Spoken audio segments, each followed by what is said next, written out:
Mr. Ricky Gervais. Whoa. Oh, thank you. Yeah, it really is me.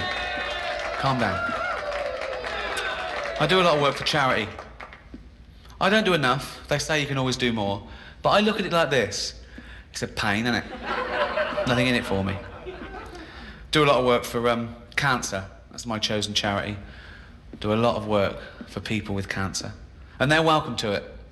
But I will say this. If I ever get cancer myself, I'm going to walk into the nearest hospital and go, right, I paid for that machine. Get that little bald fucker off it.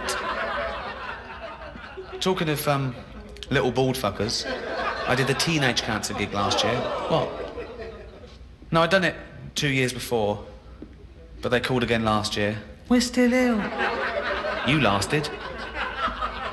It's a great gig, though. The kids with cancer get in for free, and you meet them afterwards, and, you know, they come backstage and you sign stuff for them. And I was doing the gig this last year, and I looked down and I recognised one of them. And I thought, oh yeah, he came backstage 2 years ago. He was telling me about his illness, and he said he was 18. And that was then, that was 2 years ago, so now he must be 20. So how the fuck is he still a teenager? And I was doing the gig, and he was laughing along, and I was thinking, yeah, you laugh it up, mate. I was fuming. And eventually it got too much for me. And I went, all right, mate, I recognise you. He went, hello, yeah. You came backstage 2 years ago? I went, yeah. I said, you said you were 18 then? And yeah, so you're 20 now? I went, yeah. I said, get out. And I called security, and they came. He struggled, but he was weak. I mean, I think they worked out, because although they had trouble getting hold of him to start with, but eventually his drip nearly had someone's eye out. The crowd started booing. I went, hear that? They don't want to see someone like you take the piss out of me. No money. I do a lot of work for AIDS as well. I've worked for AIDS charities for many years, from the mid to late 80s. And back then, people, they didn't know what's this new disease called AIDS? I mean, it's gone from strength to strength now, hasn't it? It's gone global, it's doing very well. Got its own day and everything.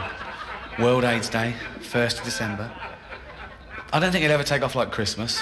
We don't do anything in our house, no decorations. You can't even get a card. They don't do, sorry, you got AIDS cards. They don't exist. Fascinating fact about AIDS. People always learn stuff from my lectures. This is absolutely true. The HIV virus was actually a combination of two separate viruses in rhesus monkeys, and it formed a rudimentary form of AIDS. And this was passed to chimpanzees. Sometimes chimps will get a bloodlust and they'll eat a rhesus monkey, and it sort of mutated and evolved in chimpanzees. And because we're 98.6% genetically identical to chimpanzees, it was able to be passed to humans. And the first human contracted AIDS when he was chopping up chimp meat and cut his finger. Although that's the excuse I'd have given. You'd have to come up with something, wouldn't you? Doctor goes, well, you're the first human to contract AIDS. You go, is that bad? Yeah, it can be. Well, how would I have got that? 2 ways. One, you were fucking a chimp up the arse.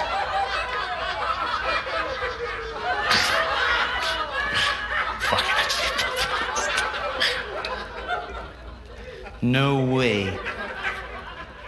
What's the other way I could have got it? Well, I suppose you could have been chopping up a chimp and cut your finger, that one. I bet he went straight out into the jungle and found that chimp and went, oi, you fucking gave me AIDS. I gave you what? You gave me AIDS. I gave you a blowjob, shush. No, I got AIDS from you. Well, how did I get AIDS? From eating monkeys. I don't eat monkeys. You're either eating them or fucking them. I was eating them. Tastes like chicken. That's how it happened. Thanks very much. Good night.